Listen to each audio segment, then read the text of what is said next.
علامہ قطب الدین دمشقی رحمۃ اللہ علیہ نے رسالہ مکیہ میں فرمایا کہ اعلم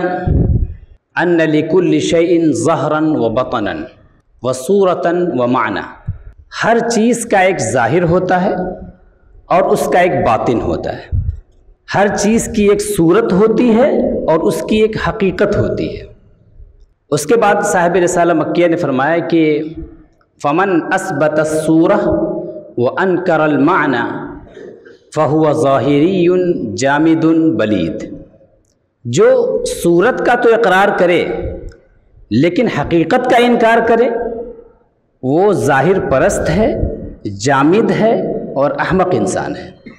فرمایا اس کے بعد کہ ومن اثبت المعنی وانکر الصورہ، اور جو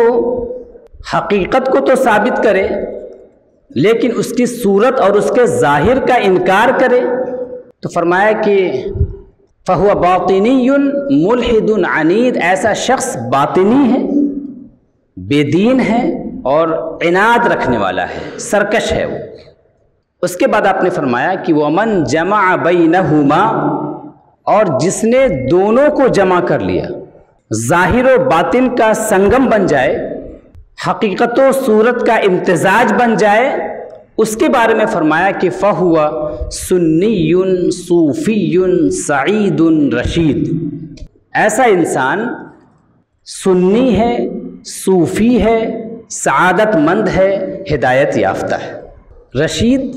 مرشد اور مہدی کے معنی میں بھی ہو سکتا ہے اور مرشد کے معنی میں بھی ہو سکتا ہے، اس لیے کہ اہل علم جانتے ہیں کہ یہ فعیل کے وزن پر رشید صفت مشبہہ ہے، اور یہ کبھی باب افعال میں جا کر کے